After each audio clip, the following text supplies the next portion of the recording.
प्रणाम। 10 बज गए हैं, बहुत बढ़िया समय है। 9 तारीख शुरू हो चुकी है। 9 शुरू हो गई ना? हाँ, 9 तारीख शुरू हो चुकी है। ताऊ अकूतनाथ का वार खत्म हो गया? नहीं, वो सुबह खत्म हो जाएगा। वार तो वही चल रहा है ना अभी, सूर्य से बदलेगा।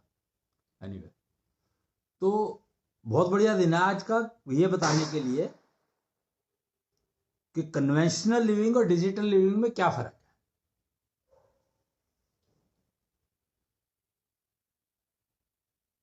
कि कन्वेंशनल लिविंग में जब इंसान मर जाता है ना तो उसको फूक आते हैं। फूक आते नहीं, बहुत सारे सिस्टम बने हुए हैं मरने के बाद के। और डिजिटल लिविंग में मरता कोई नहीं। जो सबसे इंपॉर्टेंट बात समझने वाली ये है कि डिजिटल लिविंग में मरता कोई नहीं।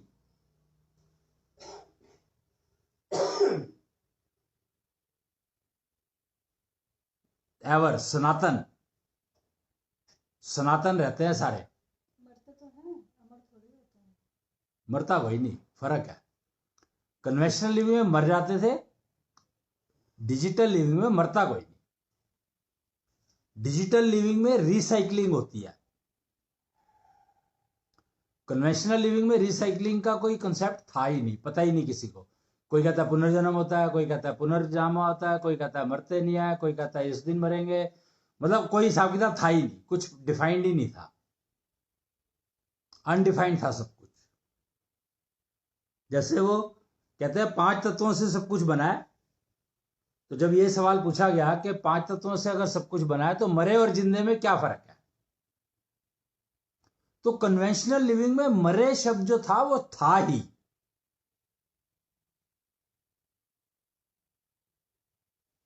बहुत कंफ्यूजन, क्योंकि 5 तत्व हैं, मरे जिंदे में कोई फर्क है कि नहीं है पता नहीं है तो क्या है और नहीं है तो क्या नहीं है।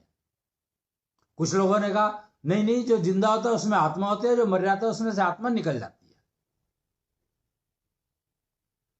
लेकिन निकल के वो जाती का है।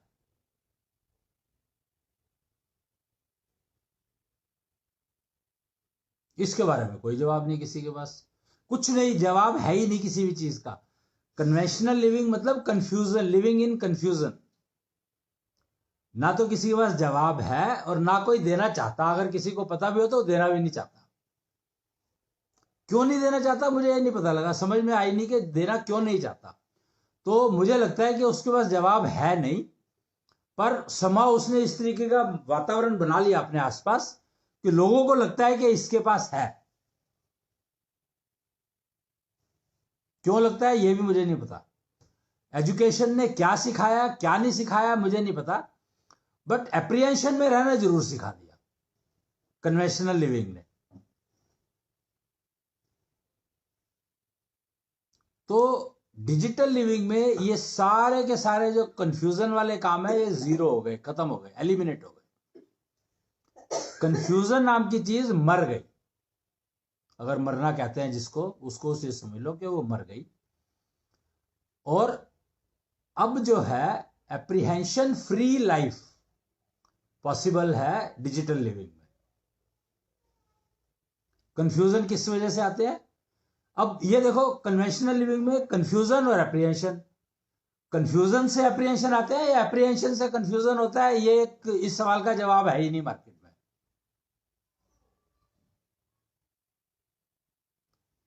33 करोड़ देवी देवता बताए गए हैं कन्वेंशनल लिविंग में। तो 33 करोड़ का हिसाब किताब क्या है?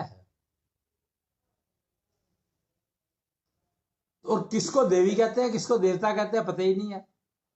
सवाल पूछो तो सवाल का क्योंकि जवाब नहीं है तो मतलब गोल मोल सा कुछ कुछ कह देते हैं। जैसे वही आत्मा वाली बात कि आत्मा है, आत्मा के कृष्ण ने आत्मा के सारे गुण बताए, पर आज की तारीख में क्या कोई मानता है कि आत्मा कुछ है? कन्वेंशनल लिविंग की बात कर लो, आप किसी से भी बात कर लो, कहीं पर भी अक्रॉस ग्लोब, कि आत्मा नाम की चीज होती है नहीं होती है, अगर होती है तो क्या होती है। कृष्ण ने कुछ कैरेक्टरिस्टिक बताई, माने या ना माने, ऐसा कैसे हो सकता है कि कोई चीज पैदा नहीं होती या मरती नहीं। तो जो चीज पैदा नहीं होती वो मरती नहीं,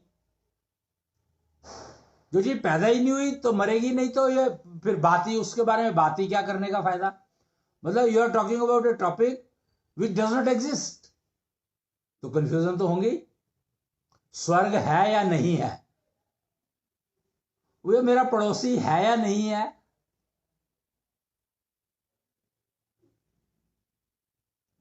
और भगवान, फिर गॉड। एक वो जीओडी का ना, गॉड का ना एक एक्सप्लेनेशन बना दिया, GOD. G stands for generator, O stands for operator, D stands for destroyer.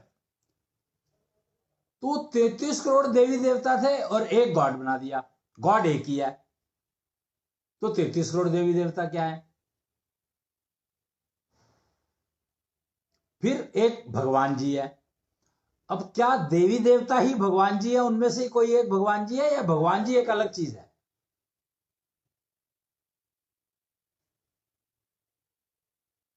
तो भगवान जी की जब डेफिनेशन की बात आई तो लोगों ने उसकी फिर एक्सप्लेनेशन बनाई, जैसे जीओडी की बनाई ना, जनरेटर, ऑपरेटर, डिस्ट्रॉयर। तो एक और एक 3 वर्ड्स है, ब्रह्मा, विष्णु, महेश।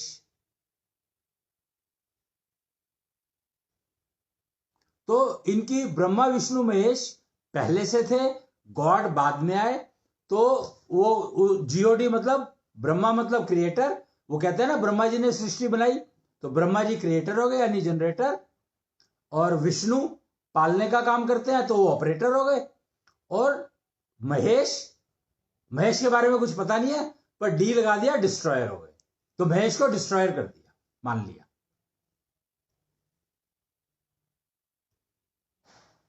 तो अब भगवान जी, इन 3 में से भगवान जी कोई है या नहीं है, या भगवान जी और एक एक्स्ट्रा नेक्स्ट वो है।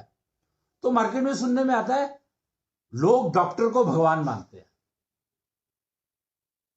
लोग वकील को भगवान मानते हैं, एडवोकेट को, लोग जज को भगवान मानते हैं, लोग क्रिमिनल्स को भगवान मानते हैं,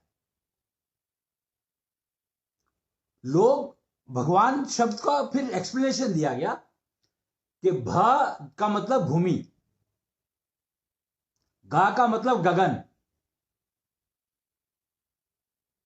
भगवान, वा का मतलब वायु,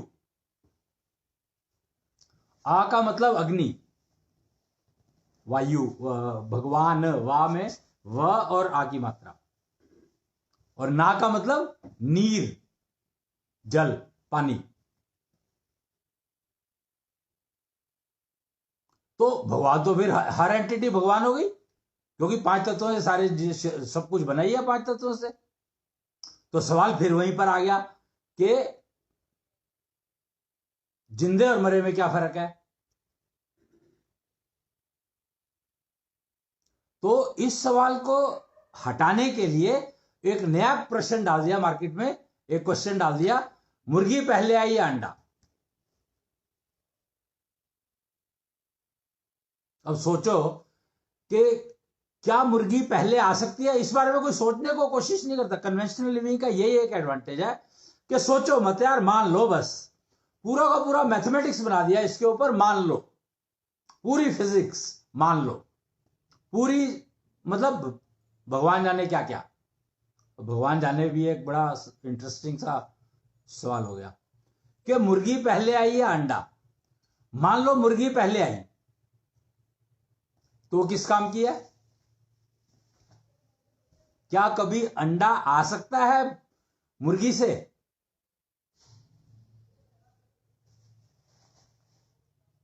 और अगर मान लो अंडा पहले आया, तो क्या वो अंडा कुछ भी डिलीवर कर सकता है बिना मुर्गी के? मुर्गी, अंडे के ऊपर मुर्गी बैठती है, कितना टाइम बैठती है, तब जाकर के अंडे में से कुछ निकलता है। इतनी सी बात किसी ने समझने की कोशिश नहीं करी। कि भैया ना मुर्गी पहले आई ना अंडा पहले आया, तो पहले आया कौन?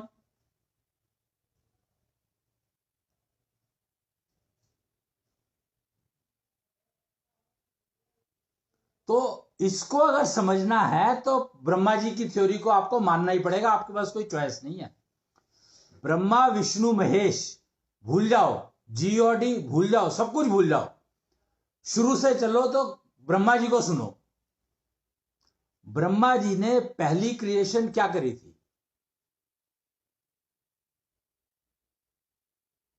एक पुरुष बनाया था, देखने में अपने जैसा। पर ब्रह्मा जी ने पुरुष बना कैसे लिया यार? मेरे को तो ये समझ, मेरे को एक बात बताओ, ब्रह्मा जी ने पुरुष बनाया तो बनाया कैसे? कंपोनेंट कहां से आए? कंपोनेंट कहां से बनाए उन्होंने? तो ब्रह्मा जी के पास अवेलेबल क्या था? अब यहां पर यह समझने की बात है कि ब्रह्मा जी के पास अवेलेबल क्या था। तो ब्रह्मा जी के पास आकाश अवेलेबल था, पृथ्वी अवेलेबल थी, जल अवेलेबल था, अग्नि अवेलेबल थी,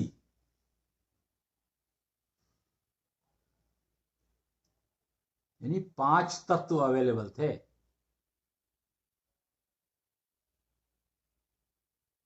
तो उन्होंने एक अपनी कॉपी देखी, अपने आप को देखा और अपने आप को तैयार कर दिया।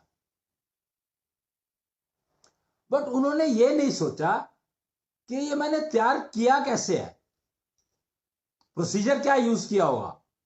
या चलो उन्होंने सोचा या नहीं सोचा, हम समझने की कोशिश कर रहे हैं, तो हमें समझ उन्होंने क्या प्रोसीजर ऐसा यूज किया होगा।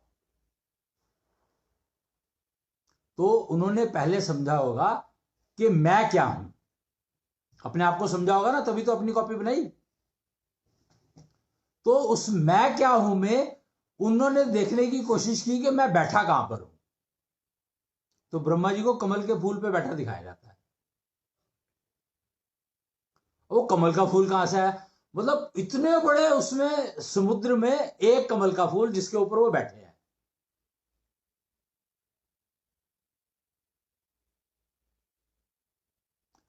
तो ब्रह्मा जी को ये पता ही नहीं लगा कि कमल का फूल निकला कहां से है, उसका आधार क्या है।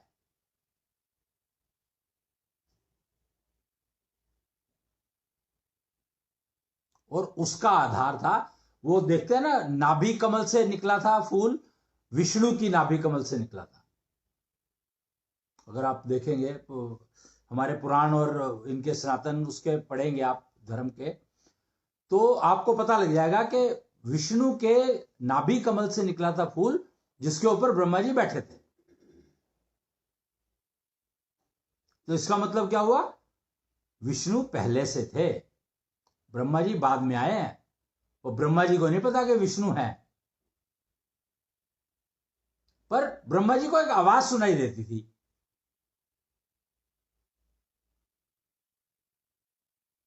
सृष्टि बढ़ाओ।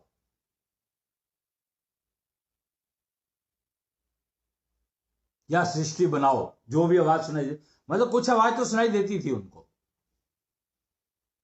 तो इसका मतलब क्या हुआ कि कुछ चीज अवेलेबल थी और उसके ऊपर 5 तत्वों का बना दिया, एक पिंड बना दिया, अपनी कॉपी बना दी। तो वो अवेलेबल क्या था उसको जानने की कोशिश कभी किसी ने की नहीं। वो ब्रह्मा जी को पता था वो क्या है, मतलब एटलीस्ट उनको पता था, क्योंकि उसी के ऊपर उन्होंने शरीर बनाया। वो कहते हैं ना, डाई बनाते हैं, पहले डाई होती है, डाई के ऊपर अंदर मटेरियल भर के फिर प्रोडक्ट बनता है। ये तो वेल नोन फैक्ट है, मतलब सिस्टम है।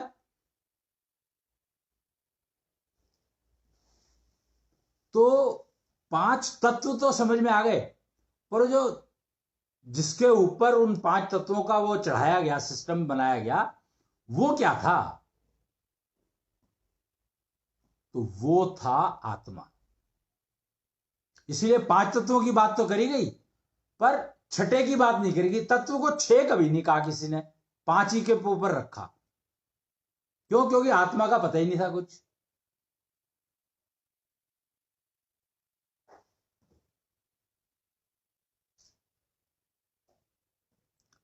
तो जीवित और मृत में यह फर्क अपने आप क्लियर हो गया कि भैया आत्मा निकल गई तो मर गया इंसान, आत्मा है तो जीवित है।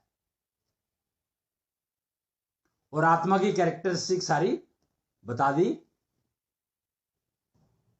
कृष्ण ने महाभारत में, गीता के रूप में। अब सवाल यह है कि जैसे मैंने कहा कि पुनर्जन्म या वो मतलब कन्वेंशनल लिविंग में कंफ्यूजन और एप्रिहेंशन इसीलिए रहे क्योंकि आत्मा के बारे में डेफिनेशन किसी को कोई एग्जैक्टली वेरीफाई नहीं कर पाया कि आत्मा की कैरेक्टरिस्टिक जो कृष्ण ने बताई क्या वो ठीक थी।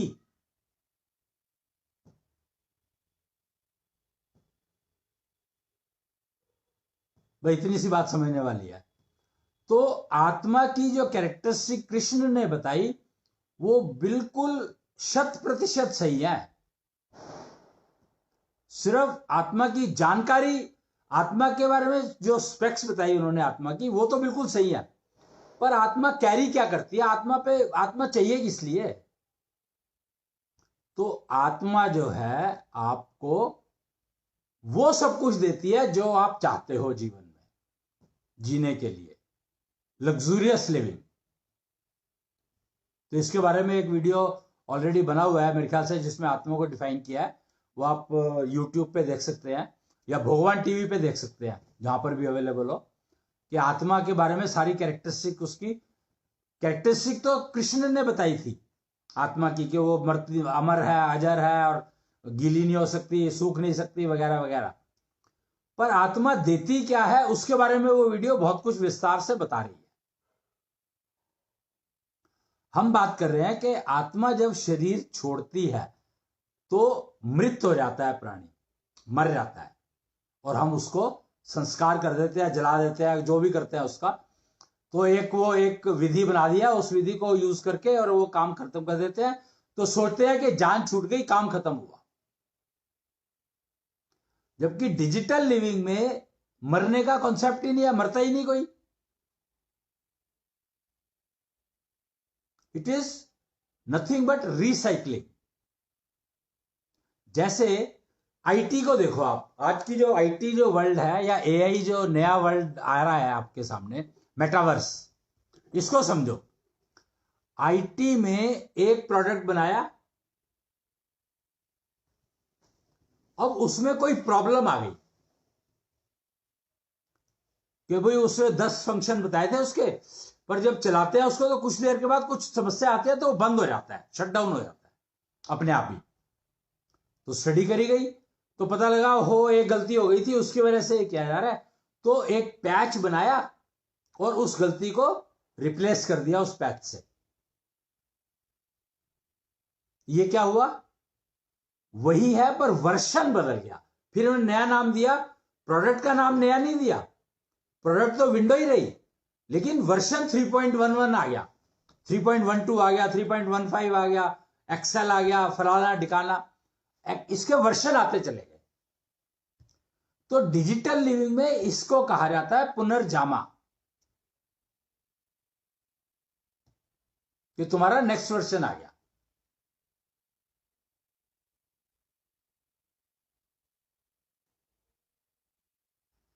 इसलिए मरता नहीं कोई, रिसाइकिल होकर के तुम पुनर्जामा का मतलब होता है तुम्हारा वही शरीर रहा, वही कैरेक्टरिस्टिक रही, पर क्योंकि नया काम करना था तो उसके लिए जो चीज चाहिए वो मिल गई। यानी एक्स्ट्रा नॉलेज कह सकते हो उसको तुम, एक किस्म से एक पैच आके लग गया।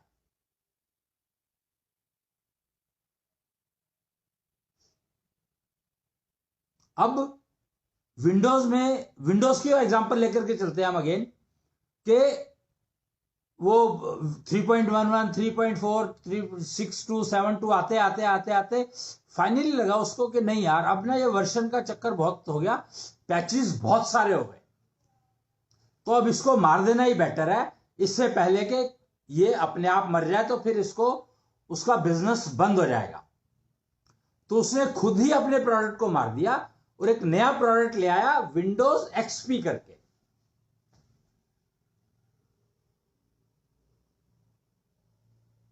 तो यह हुआ पुनर्जन्म। डिजिटल लिविंग में इसको पुनर्जन्म कहते हैं। बट पुनर्जन्म इन दी सेम बॉडी, उसी शरीर में पुनर्जन्म हो गया।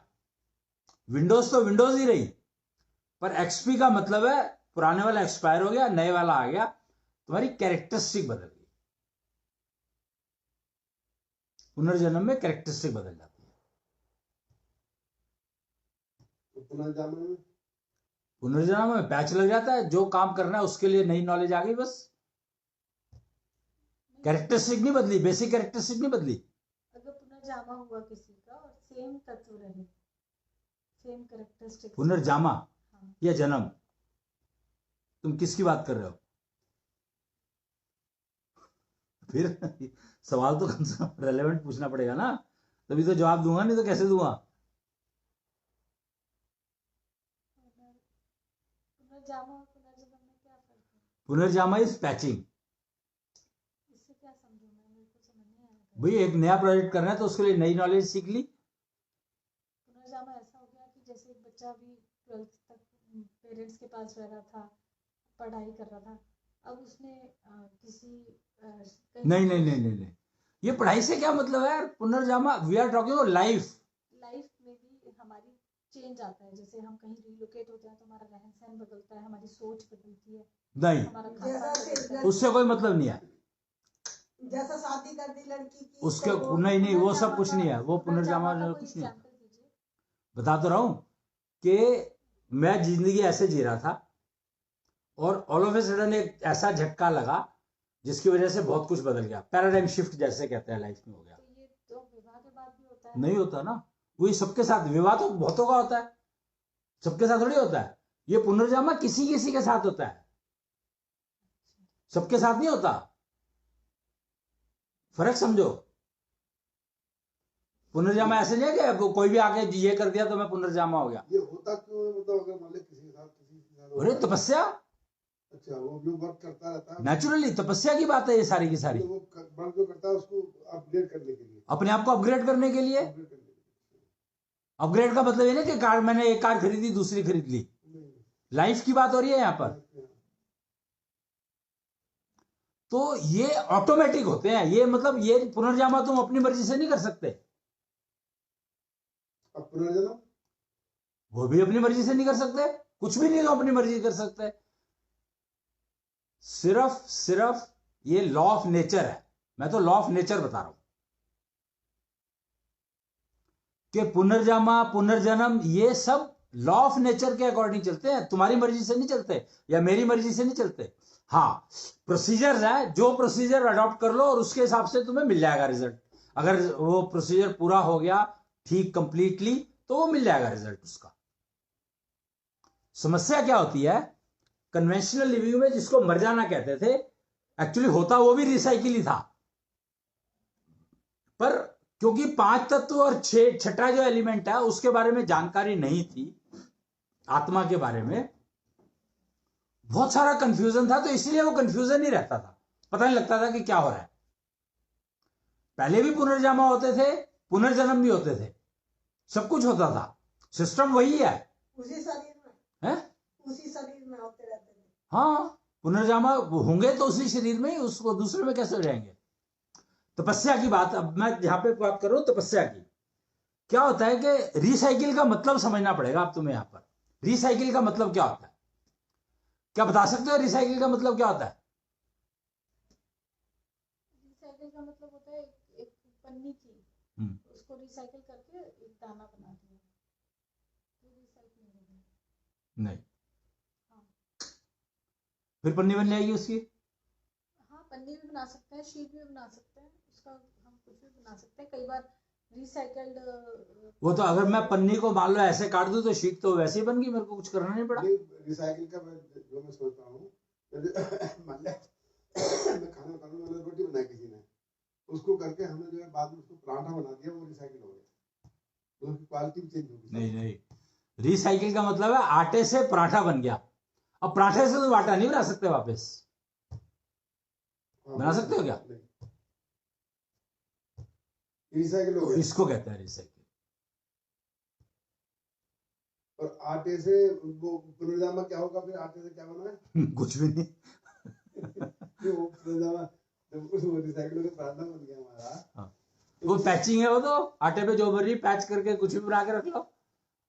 अच्छा, आटे को कुछ बनाते रहते, ढेरी बना दी, फलाना कर दिया, ठिकाना कर दिया, इधर कर दिया, उधर कर दिया, आटा गूंद भी लिया, चलो उसका हलवा बना दिया, नहीं नहीं, हलवा बना दिया तो फिर रिसाइकिल हो गया। वो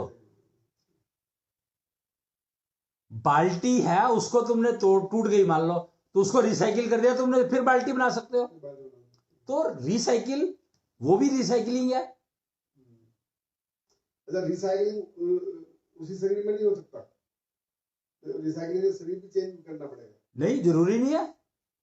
यही तो मैं क्या बताने की कोशिश कर रहा हूं कि ये सब लॉ ऑफ नेचर कहता है कि प्रोसीजर बने हुए हैं हर चीज के। अगर तुम उसी शरीर में, पहली बात तो ये शरीर छोड़ के कर्मफल के ऊपर डिपेंड करेगा, तुम्हें नेक्स्ट कर्मफल जो भी भुगतना है उसके हिसाब से शरीर रिसाइकिल हो जाएगा।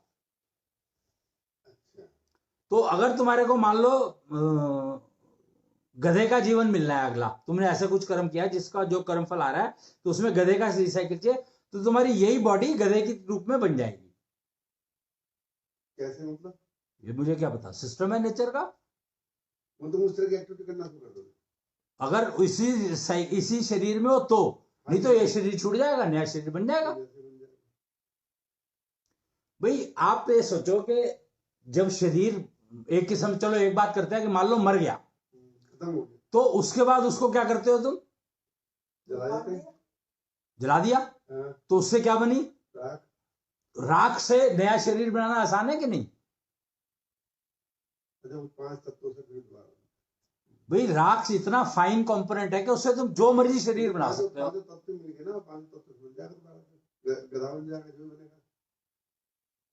लेकिन क्या जो वो आत्मा उससे निकली, हाँ। तो वो आत्मा और वो गधा, आत्मा ही तो आएगी गधे के रूप में। गधे के रूप में आएगी। हाँ, तो वो अपने शरीर राख को जोड़ लेगा। तो कोई लिंकेज होगा पहले से दूसरे में? क्यों नहीं होगा?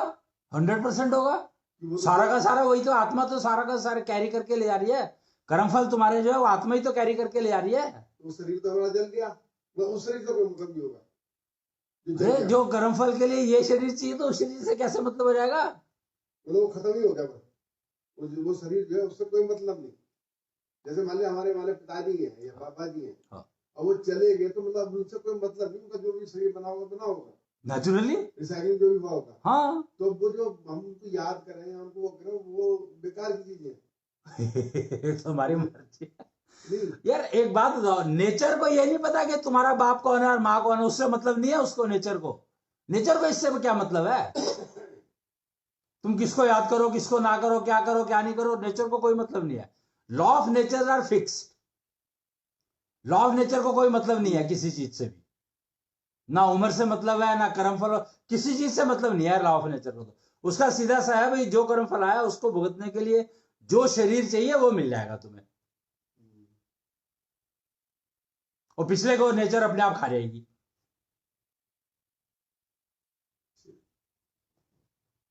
नेचर तो डिस्ट्रॉय करेगी ना, तो पिछले शरीर को डिस्ट्रॉय कर देगी। तो विलीन हो जाएगा वाला कहते हैं ना। जैसे भी हो, वो नेचर का काम है, तुम्हारा नहीं है।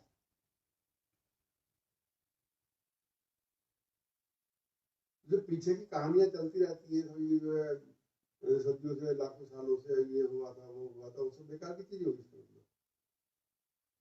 भाई वो तो मतलब एक तरह से उनको याद करना है, या उनको रिमाइंड करना है, या उनके बारे में कुछ वो करना, उनकी मतलब एजुकेशन तो तुम दे सकते हो, उन्होंने क्या देखे गए, क्या उन्होंने करा, लेकिन वो पर्टिकुलरली उनके बारे में तो बेकार की चीज होगी सब। जो है ही नहीं तो बेकार, तो और कार क्या करेगा उसमें? जो चीज एग्जिस्ट ही नहीं कर रही है उसका क्या करोगे तुम?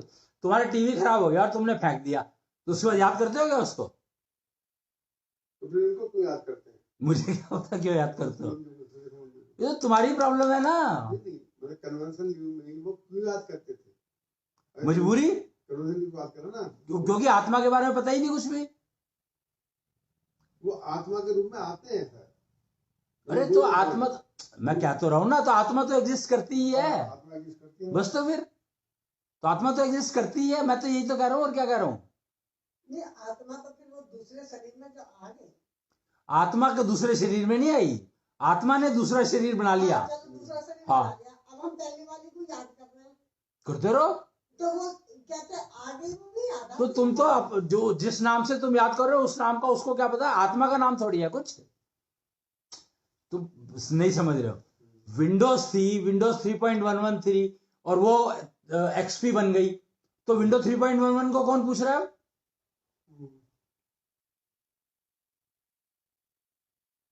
नहीं तो वो जो आती है, जैसे सपने में भी आती है, वैसे भी कहते हैं लोगों को दिखाई दे रहा है, ये कर रहा है, वो क्या उसकी आत्मा का ही रूप होता है? मतलब मुझे नहीं पता ना इस बारे में, नेचर कुछ नहीं कहती, नेचर से कोई मतलब नहीं है इस बात का। जो ऑलरेडी उसका हमने शरीर ले लिया है, हाँ। तो फिर तो उसका तो कोई मतलब नहीं होना चाहिए ना कहीं पर उस आत्मा का। मैं कह तो रहा हूं ना कि नेचर का इसमें कोई रोक टोक है ही नहीं ना, नेचर से कोई मतलब ही नहीं है इसका। हम तो लॉ ऑफ नेचर की बात कर रहे हैं। लॉ ऑफ नेचर जो कहता है मैं वो बता रहा हूं। नियम तुमने क्या बना लिए क्या नहीं बना लिए मुझे नहीं पता।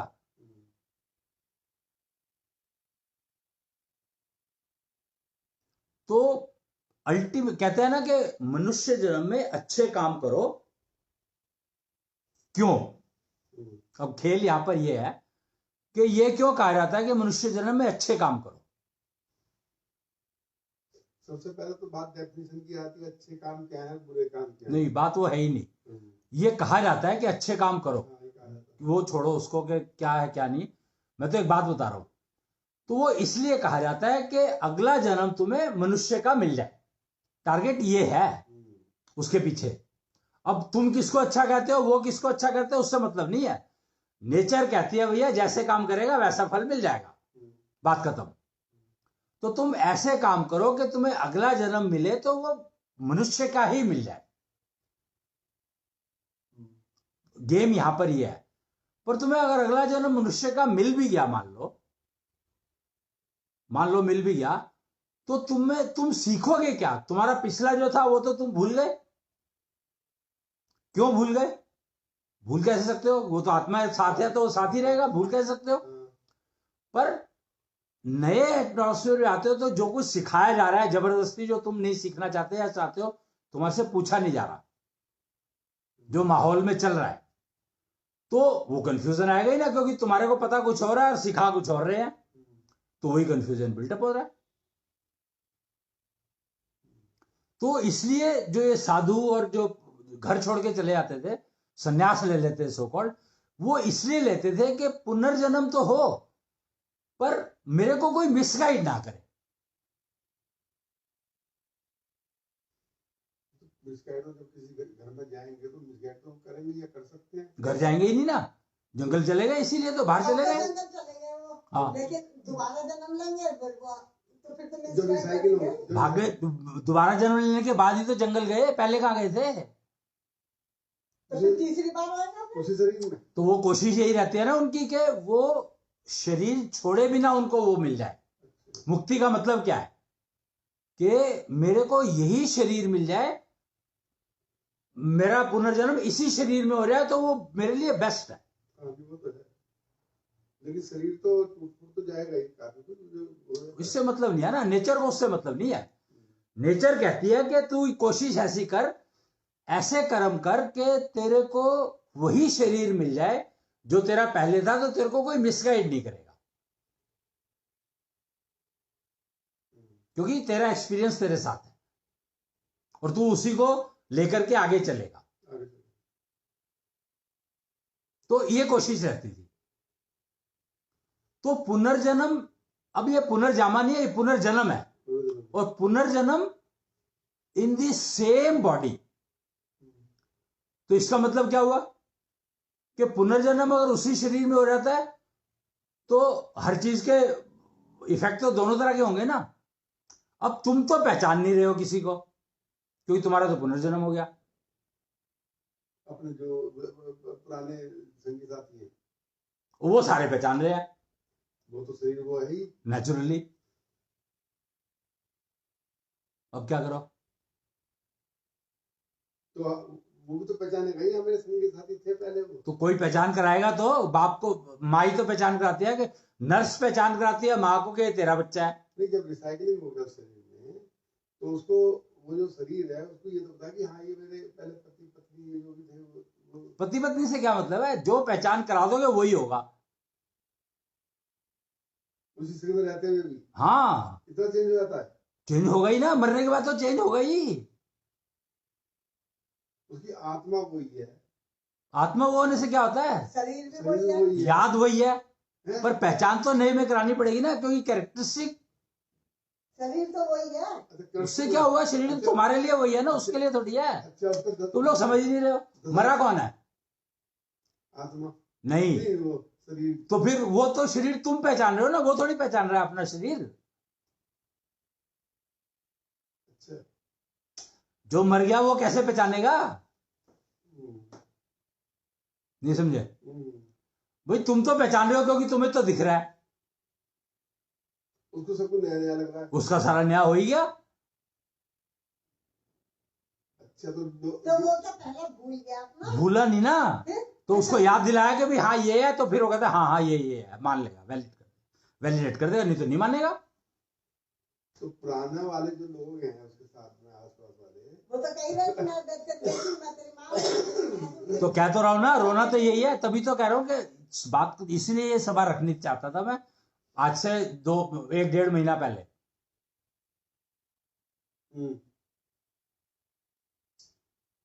तो वो चेंज अगर कर लेंगे क्या? अच्छा, तो फिर उसके लिए क्या मतलब नेचर क्या नेचर क्या हुआ है? पहले समझो तो सही मैं क्या कह रहा हूं। हाँ, कि भाई जो मरने वाला है वो तो मर गया, तो एकदम नए रूप में आया सब कुछ। वो उसके लिए तो सारा नया है। शरीर वही है लेकिन सब कुछ नया है उसके लिए। तो उसके लिए सब कुछ, उसके लिए शरीर भी नया है, उसके शरीर नया है। उसके लिए तो शरीर भी नया है। फिर शरीर में तो जो बीमारी है, जो रोग है, जो परेशानी है, वो तो सब रहेगी ऐसे। तो क्या तो रहा हूं ना, शरीर तो नया है, उसको क्या पता क्या प्रॉब्लम है क्या नहीं है। उसके जो शरीर में ठीक तो उसको पता ही नहीं ना। मान लो मुझे शुगर थी उसको नहीं पता। अरे यार उसको क्या पता, जब जन्म हुआ उसके बाद उसको क्या पता। तो वो परेशानी तो भरी रही है। तो जो उभरेगी जब ना, तो वो तो गर्भकाल के बाद बड़ा होगा तभी तो आएंगी। साथ साथ उभरेंगी वो। साथ साथ कैसे आ रहेंगी? गर्भकाल के बाद तो वो तो बड़ा है। अरे कैरेक्टरिस्टिक बदल गई तो वो कैसे आ रहेंगी? तो उसको बदल गया सबको अंदर का। और सबको बदल गया उसका तो। मतलब वो एक तरीके से इतना हो गया।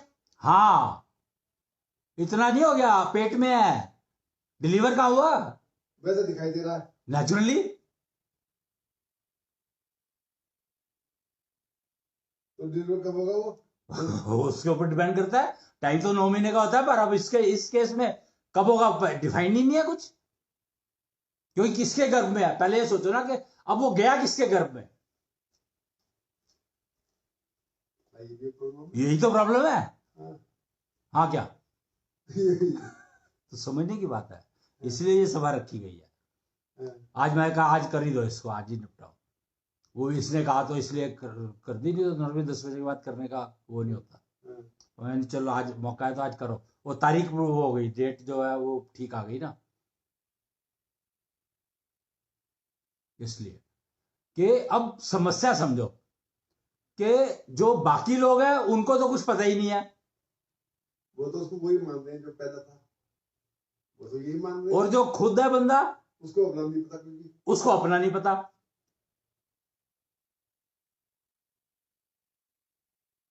हाँ, वो डिलीवर होगा तो उसके बाद उसको जो बताया जाएगा वो पता लगेगा उसको। तो उसको फिर बताया कौन? जो डिलीवर कराएगा। वो तो जो आसपास में वही तो बताएंगे। अरे आसपास उसको कोई डिलीवर तो करेगा ना, तो गर्भ में चला गया वो तो। वो है कहाँ तो?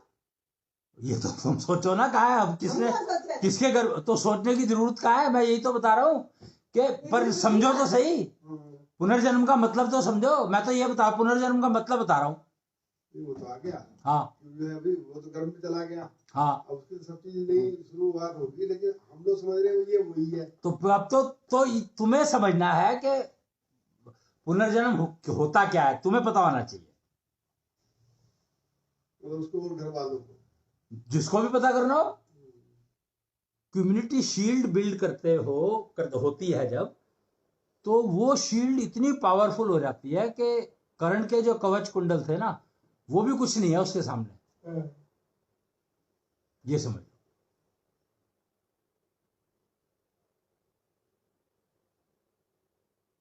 तो ये है पुनर्जन्म, पुनर्जामा और रिसाइकलिंग। तो रिसाइकिल के कंसेप्ट को समझना जरूरी है। और रिसाइकिल मतलब पुनर्जन्म भी होगा, रिसाइकिल तो मतलब ना, पुनर्जामा भी हो सकता है, वो भी तो रिसाइकिल ही है। हर चीज रिसाइकिल है।